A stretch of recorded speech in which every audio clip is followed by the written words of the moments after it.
doesn't look like it's not a rectangle, but we know it's a four-sided shape, and so it's a quadrilateral, just like a rectangle is a quadrilateral. In a rectangle, the opposite sides are parallel to each other, and these lines are not parallel. Okay, and they're not the same length either. And so this is definitely not a rectangle, but it's a quadrilateral. It's a four-sided shape. And we just simply call it a four-sided shape because there's nothing to define it as anything different than a quadrilateral, four-sided shape. And quad, 4. Okay. Now, all four vertices must be touching the circumference. All four vertices must be touching the circumference.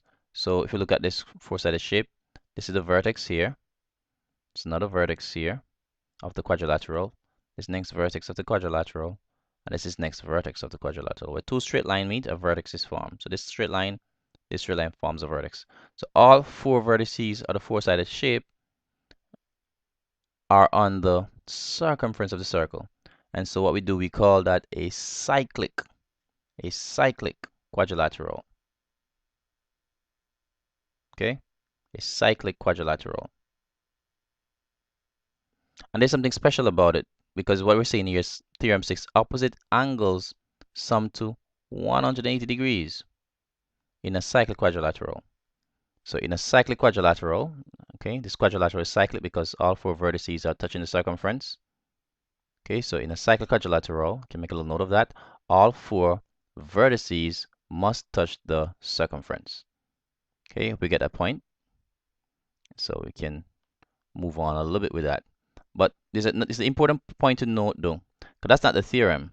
The theorem is saying that the opposite angles of a cyclic quadrilateral. So this was just basically helping you to note that it's a cyclic quadrilateral. We say the opposite angles must sum to 180. So we're going to move on to deal with that aspect of it. Okay. So that vertex and that vertex, that vertex and that vertex touching the circumference. And if this angle here is 91 degrees, what is this angle up here? It's the opposite angles. So opposite meaning the angles are not sharing the same any of the same lines or legs. This angle and this angle, they're sharing the same line here, or leg here.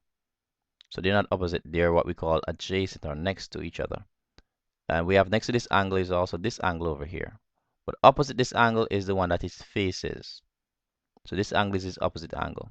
And the opposite angle to this angle here is the angle over here. Okay, so now we get a point. So if this is 91, what is this angle? And we're told the opposite angles must sum to or add up to 180 degrees. That's going to be 89. My bad. So if you add 1 to this 89, you get 90. 90 plus 90 is 180. That's correct. All right.